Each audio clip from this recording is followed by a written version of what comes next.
بسم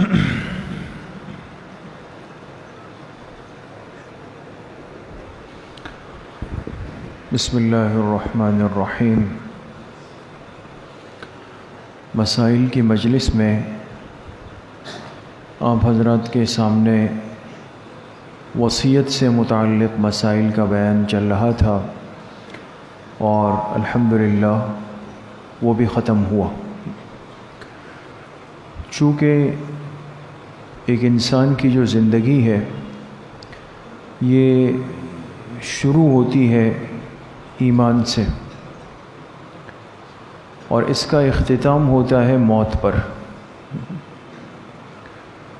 اسی وجہ سے ہمارے جو محدثین حضرات ہیں، محدث اس کو کہتے ہیں جس نے احادیث کو ایک ساتھ جمع کیا ہو، صحیح بخاری شریف، صحیح مسلم، ترمذی، ابو داؤد، سنن نسائی، ابن ماجہ، جو آپ نام سنتے ہیں، یہ احادیث کی کتابیں جمع کرنے والے حضرات کہلاتے ہیں محدثین۔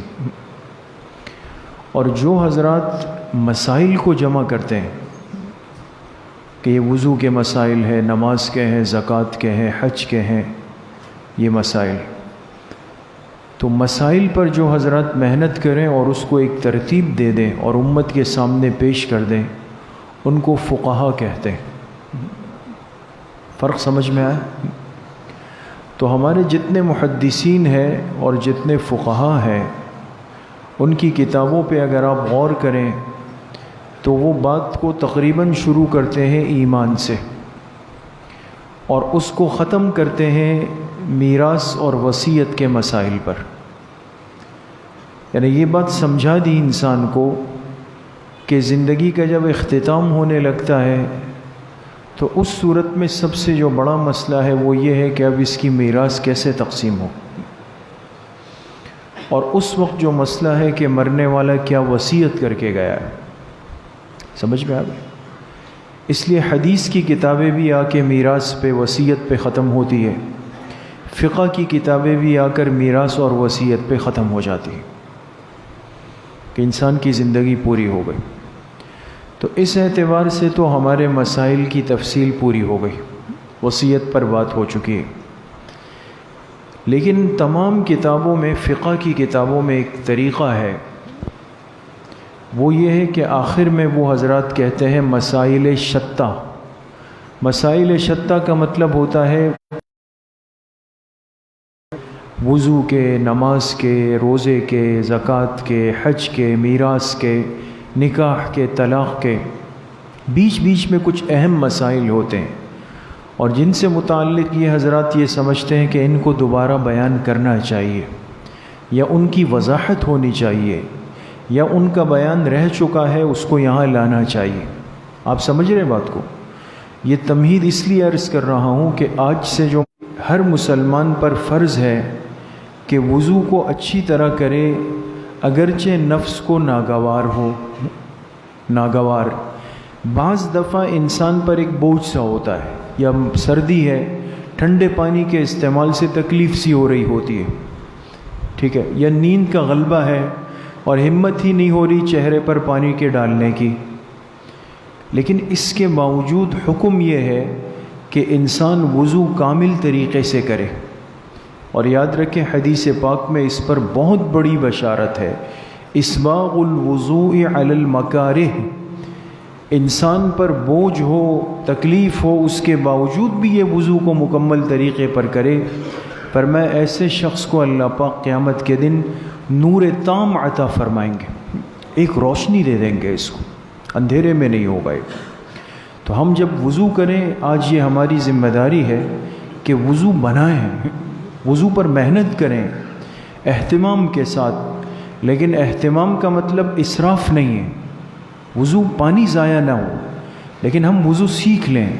آپ اپنا وضو کسی کو بتائیں، ہم 6 مرتبہ چہرہ دھوتے ہیں، 6 مرتبہ پیروں پہ پانی ڈالتے ہیں، سر پر مسح 3 دفعہ کر رہے ہوتے ہیں، حالانکہ سر کا مسح پورا 1 دفعہ کرنا سنت ہے، اس سے زیادہ نہیں۔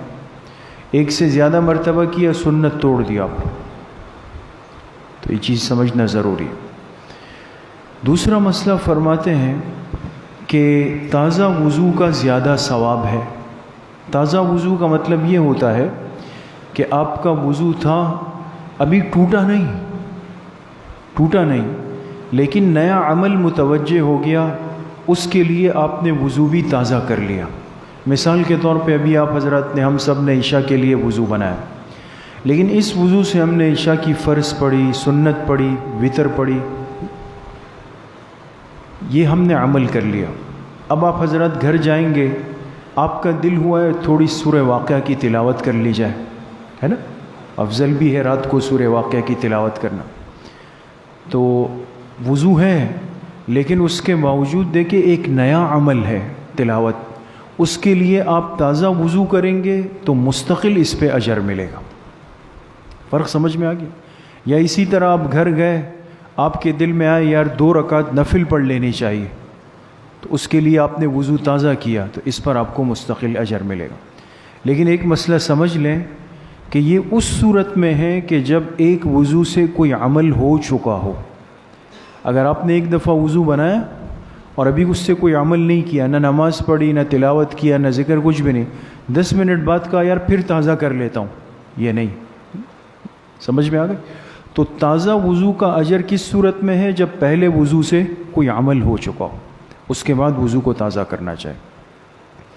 اسی طرح فرماتے ہیں تیسرا مسئلہ کہ انسان جب قضاء حاجت کے لیے بیٹھے، چاہے چھوٹا تقاضا ہو چاہے بڑا تقاضا ہو، نہ قبلے کی طرف انسان کا منہ ہونا چاہیے، نہ قبلے کی طرف انسان کی پشت ہونی چاہیے۔ حدیث پاک میں اس کی صراحتاً ممانعت ہے، لا تستقبلوا القبلۃ ولا تستدبروها، فرمایا قبلے کی طرف نہ منہ کر کے بیٹھنا ہے، نہ قبلے کی طرف پیٹ کر کے بیٹھنا ہے، بلکہ دائیں بائیں ہو کر کے بیٹھنا ہے۔ تو اس چیز میں بھی بہت احتیاط ضروری ہے، بالخصوص آج کل جو ہمارے ہاں نئی تعمیرات ہوتی ہے، تو پہلے تو جو بھی تھا بہرحال یہ جو انجینئر حضرات ہوتے تھے وہ ان چیزوں کو دیکھتے تھے، اتنا بہرحال دین سے ایک تعلق تھا، اب نہیں ہے۔ اب تو وہ یہ دیکھیں گے کہ بھئی کسی طریقے سے جگہ گھیرنی ہے، اب اس کے لیے باتھ روم چاہے قبلہ رخ بنے تو وہ کہے بنے، پھر بعد میں یہ مالک کا درد سر ہے کہ وہ بیچارہ پریشان گھوم رہا ہے، پوری لائنیں توڑ رہا ہے، ٹائلیں توڑ رہا ہے۔ اس لیے سمجھدار لوگ کیا کرتے ہیں، جب گھر خریدتے ہیں تو شفٹ ہونے سے پہلے سارے معاملات دیکھ لیتے ہیں، اس بنانے والے سے جو کام کر رہے ہوتے ہیں ان کو سمجھا دیتے ہیں کہ بھائی یہ خیال کریں ہمارا قبلہ رخ یہ ہے، آپ نے اس میں احتیاط کرنی چاہیے۔ چوتھا مسئلہ فرماتے ہیں کہ پیشاب کی چھینٹوں سے بچنے میں حد درجہ احتیاط کریں، اس بے احتیاطی سے قبر کا عذاب ہوتا ہے، یہ بہت خطرناک معاملہ ہے۔ اور آج کل تو جو بالکل ہم دین سے دوری ہے، مسائل سے دوری ہے، کہ احتیاط رہی نہیں، بس جہاں تقاضا ہوا بیٹھ گئے اور فارغ ہو کے کھڑے ہو گئے، زیادہ سے زیادہ تھوڑا سا پانی اس پہ ڈال دیا۔ کہ حدیث پاک میں اس کے لیے بڑے اہتمام اور بڑی تاکید آئی ہے۔ آپ علیہ الصلاۃ والسلام نے بالکل صاف واضح الفاظ جو آپ حدیث سنتے ہیں کہ آپ گزرے 2 قبر والوں کو عذاب ہو رہا تھا، آپ نے فرمایا اس لیے ہو رہا ہے، اما احدہما فیمشی بالنمیمہ، ایک کو تو قبر کا عذاب اس لیے ہو رہا ہے کہ یہ چغل خوری کے گناہ میں مبتلا تھا، اور دوسرا فکان لا یستنزہ عن البول، دوسرا اپنے آپ کو پیشاب کی چھینٹوں سے نہیں بچاتا تھا۔ آج کل اس عمل میں کمزوری ہے، ہم لوگ بیٹھتے ہیں بس فارغ ہوئے تھوڑا سا پانی ڈالا ایک دم کھڑے ہو جاتے ہیں۔ اس لیے فقہاء نے طریقہ بتایا کہ انسان انتظار کریں کہ قطرے رک جائے، پھر جسم پہ بوجھ ڈالیں، زور ایک طرف جھک جائیں یا دوسری طرف جھک جائیں تاکہ اگر کوئی قطرہ ہے نکل جائے۔ بعض فقہاء نے لکھا کہ اس طرح کھنکھار لیں، اس سے کیا ہوتا ہے، جسم پر ایک دباؤ آتا ہے، اگر کچھ ہے تو وہ بھی نکل جائے۔ یہ سارے طریقے کیوں بتائے گئے؟ ایک مسلمان کے لیے بہت بڑی ذمہ داری ہے۔ ہم اس طرح اٹھ گئے اور وہ قطرے کپڑوں میں گر گئے، آگے وضو کیا، نماز پڑھ رہے، نماز ہو ہی نہیں رہی، اس لیے کہ کپڑے گندے، جسم ناپاک ہے۔ ان چیزوں میں احتیاط کرنی چاہیے۔ انسان تسلی کے ساتھ فارغ ہو جائے، پھر اپنے آپ کو دھو لے، پھر اس کے بعد وضو بنائے۔ پانچویں بات فرماتے ہیں کہ کسی سوراخ وغیرہ کی جگہ پر پیشاب کا تقاضا نہ کرے، خطرہ ہے کہ کوئی موذی جانور اس سے نکل نہ آئے۔ حدیث پاک میں بھی منع کیا گیا کہ کسی بل میں، کسی سوراخ میں انسان پیشاب یا تقاضے کے لیے نہ بیٹھے، اس میں اندیشہ ہے کہ کوئی موذی چیز نکل کے جسم کو نقصان نہ پہنچا دے، تکلیف کا اندیشہ ہے، منع کیا گیا۔ چھٹی بات فرماتے ہیں کہ جہاں غسل کرنا مقصود ہو، جو جگہ غسل کے لیے ہو، جس کو ہم غسل خانہ کہتے ہیں، وہاں کبھی بھی پیشاب مت کرو۔ پیشاب حدیث پاک میں آتا ہے اس سے وسواس کا مرض پیدا ہوتا ہے۔ وساوس جانتے ہیں؟ وساوس، یہ جو آج کل ہمیں ہوتا ہے نا، وساوس بہت زیادہ ہو گئے، ہر چوتھا آدمی بیچارہ وساوس میں مبتلا ہے۔ بعض وضو سے اٹھتے ہیں پھر وضو بنا رہے، پھر اٹھتے ہیں پھر وضو بنا رہے، اس طرح بھی ہوتا ہے۔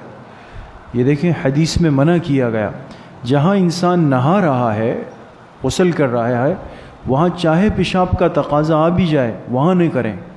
اگر برابر میں بیت الخلاء ہے وہاں چلا جائے، دوسری جگہیں وہاں چلا جائے، ورنہ اس سے وسواس کا مرض انسان کو لگ جاتا ہے، وساوس پیدا ہوتے ہیں۔ اسی طریقے سے ساتویں بات فرماتے ہیں کہ قضائے حاجت کے وقت انسان کسی بھی قسم کی باتیں نہ کرے۔ جب تقاضے کے لیے چلا جائے، باتیں نہ کرنے کا ایک مطلب تو یہ کہ بعض لوگوں کو بلا وجہ گنگنانے کی عادت ہوتی ہے نا، گنگنا رہے ہوتے ہیں۔ تو بعض ایسے ماہرین ہوتے ہیں کہ وہ قضائے حاجت میں بھی اندر گنگنا رہے ہوتے ہیں، کچھ نہ کچھ پڑھنا ہے، ضرور ریاضت کرنی ہے، تو وہ اندر بھی کر رہے ہوتے ہیں۔ حالانکہ جب سطر کھل جائے، حدیث پاک میں آتا ہے، تو پھر جو فرشتے ہوتے ہیں یہ پردہ کر لیتے ہیں، یہ دور ہو جاتے ہیں، اور فرمائے تمہاری یہ جو مسنون دعا ہے یہ حجاب بن جاتا ہے تمہارے اور ان کے درمیان۔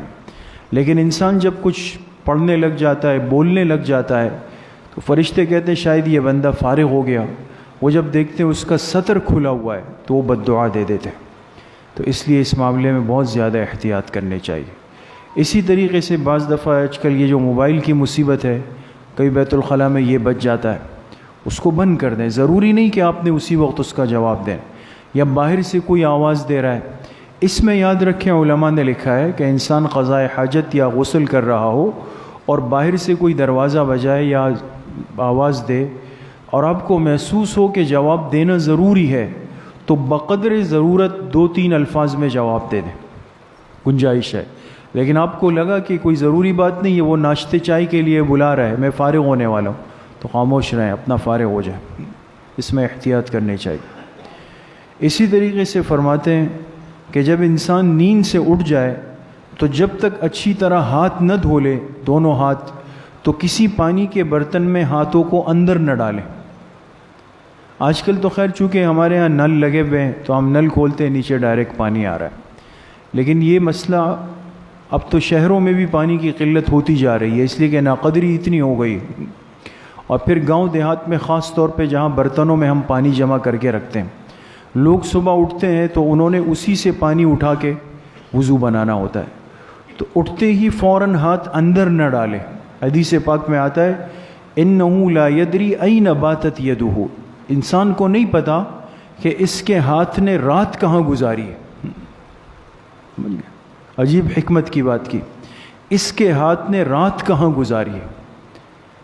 اب یہ تو بہرحال ایک بات ہے نکتے کی کہ عام طور پہ رات کو انسان شب خوابی کا لباس پہنتا ہے، سونے کا لباس الگ ہوتا ہے، ہونا چاہیے، اور وہ لباس عام طور پہ ڈھیلا ڈھالا ہوتا ہے، کشادہ ہوتا ہے دن کے لباس کے مقابلے میں۔ تو جب انسان رات کو سو جائے، اور ہمارے ہاں عجم میں بھی عرب میں بھی گرم موسم زیادہ ہے، پسینہ آتا ہے، خاص طور پہ قضائے حاجت کی جگہ جو ہیں ان میں پسینہ زیادہ بنتا ہے۔ تو اب اگر انسان وہاں پسینہ لگ جائے اور وہ شرمگاہ سے لگ جائے اور اس پسینے میں نجاست کے کچھ اثرات آ جائے، اور رات پہ تو انسان کو نہیں پتہ کہ ہاتھ کہاں لگا کہاں نہیں لگا، وہ جا کے اس میں لگ گیا، اس پہ تو ناپاک ہو گیا، صبح اس نے ڈائریکٹ اس برتن کے اندر ڈال دیا، پانی کو گندا کر دے۔ کچھ جوڑ سمجھ میں آیا دونوں باتوں؟ اس لیے آپ نے تعبیر کیا پھر کہ تمہیں نہیں پتہ کہ تمہارے ہاتھ نے رات کہاں گزاری، منع کر دیا۔ تو پہلے ہاتھوں کو دھو لے، اس کے بعد برتن میں ہاتھ ڈالے۔ اسی طرح فرماتے ہیں جو پانی دھوپ سے گرم ہو جائے، یعنی سورج کی گرمی سے گرم ہو جائے، اس کو استعمال مت کرو، اس سے برص کی بیماری کا اندیشہ ہے، جس سے بدن پر سفید داغ ہو جاتے ہیں۔ یہ برص کا جو مرض ہے، اللہ پاک سب کی حفاظت فرمائے اور اگر کسی کو ہے تو اللہ پاک ان کو شفائے کلی نصیب فرمائے۔ تو دیکھیں اس میں حدیث پاک میں اس کا ایک سبب یہ بھی بتایا، مائع مشمس، جو پانی سورج کی تپش سے گرمایا جائے۔ پہلے زمانے میں یہ ہوتا تھا، اور اب بھی جیسے جہاں پر گیس کی کمی ہے، آگ نہیں ہوتی، لوگ کیا کرتے ہیں ہانڈیوں میں بالٹیوں میں پانی لا کر دھوپ میں رکھ لیتے ہیں کہ چلے یہ اس کو گرم کر دے گا، لیکن یہ سخت نقصان دہ ہے۔ اس پانی سے اگر وضو غسل کیا جائے تو برس کی بیماری کا اندیشہ ہے۔ سمجھ میں آ گئی؟ اس لیے یہ مسئلہ بھی سمجھ لیں کہ اگر خود سے پانی گرم ہو جائے، جیسے ہماری لائنیں چھتوں پر پانی کی لائنیں آ رہی ہے، سورج کی تپش اس پہ بھی پڑتی ہے نا، آپ نے نیچے نل کھولا پانی گرم آ رہا ہے، تو یہ مائع مشمس نہیں کہلائے گا، اس لیے کہ ہم نے بالارادہ نہیں رکھا وہاں پر جا کر۔ حدیث کا مصداق وہ پانی ہے جو آدمی ارادے سے برتن میں پانی ڈال کر سورج کی تپش میں رکھ لے تاکہ یہ گرم ہو جائے، اس صورت میں اس بیماری کے لگنے کا اندیشہ ہے اور اس کو منع کیا گیا۔ یہ کچھ مسائل متفرقہ تو طہارت سے متعلق تھے۔ کچھ مسائل نماز کے بارے میں ہے۔ فرماتے ہیں کہ نماز کے صحیح وقت کو معلوم کرنا ایک مسلمان کے لیے ضروری ہے، وقت کا اندازہ لگانا۔ آج کل تو ہمارے لیے بڑی راحتیں ہیں کہ اذان ہوتی ہے، مسجد میں گھڑیاں ہیں، اب ڈیجیٹل گھڑیاں ہیں، لیکن یہ بھی ایک مسلمان کی بہرحال ایک ذمہ داری بنتی ہے کہ اس کو اپنے نماز کے ابتدائی انتہائی اوقات کا علم ہونا چاہیے۔ یہ ہم لوگ جو تہجد سے اور نفلی روزوں سے دور ہوتے جا رہے ہیں نا، اس کی ایک وجہ یہ بھی ہے۔ آج عمومی طور پہ مجھ سمیت اپنی بات پہلے کر رہا ہوں، اگر مجھ سے ابھی کوئی پوچھ لیں کہ بھئی آج کل سحری کا وقت کب ختم ہو رہا ہے، تو مجھے نہیں پتہ ہے، نہیں پتہ واقعی میں۔ آپ ساتھیوں کو تو خیر پتہ ہوگا، آپ نیک لوگ ہیں، لیکن اب مجھے نہیں پتہ کہ سحری کب ختم ہو رہی ہے۔ تو جب یہ بات مجھے نہیں پتہ تو میں نفلی روزہ کیسے رکھوں گا؟ نہیں رکھوں گا نا۔ اور جب مجھے نہیں پتہ تو میں تہجد کے لیے کب اٹھوں گا پھر رات کے آخر؟ دیکھیں اس کمزوری نے اس کمزوری کو جنم دے دیا ہے۔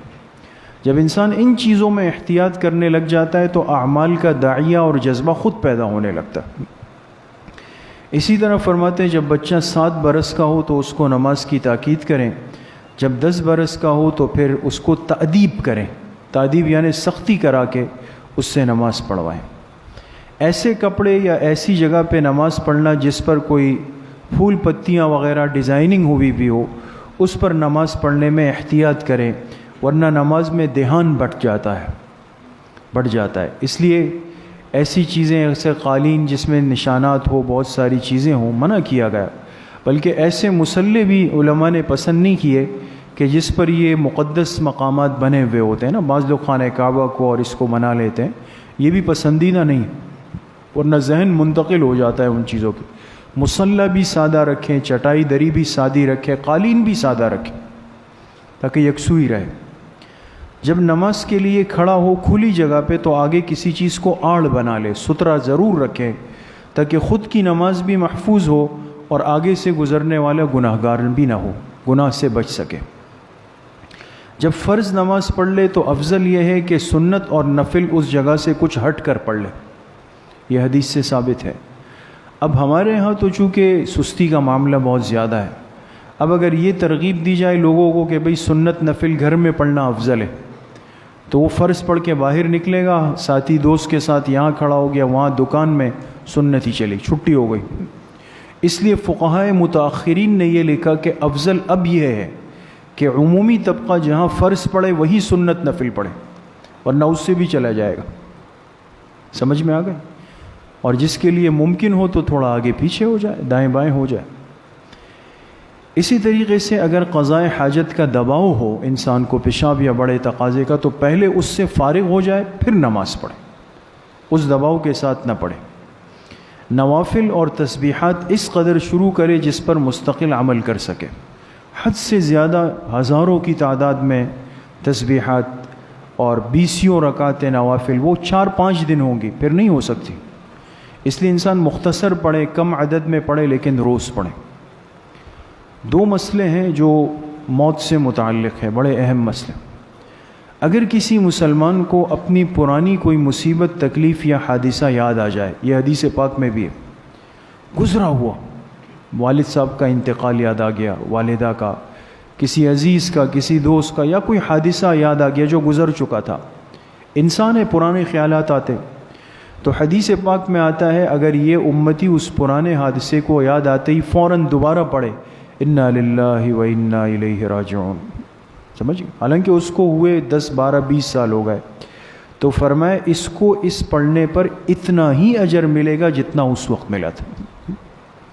جب تازہ تازہ حادثہ ہوا تھا نا، اس وقت اس نے جو صبر کیا اور انا للہ پڑھی، اور جتنا اجر اس وقت ملا، آئندہ زندگی میں چل کر کبھی یاد آیا اور اس نے انا للہ پڑھ لی تو اس پر اللہ پاک اس کو اسی قدر اجر دے دیتے۔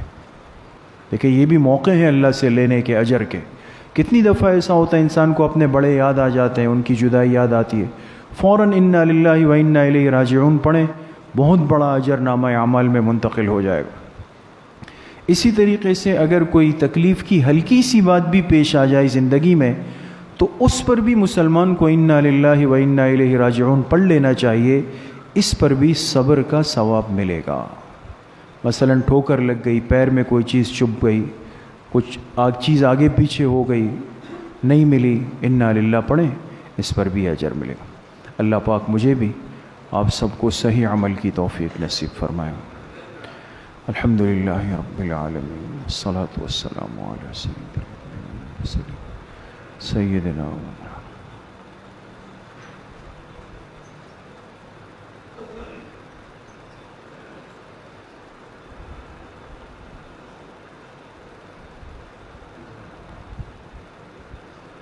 وصلی اللہ وسلم علی نبینا محمد وآلہ وصحبہ اجمعین برحمتک۔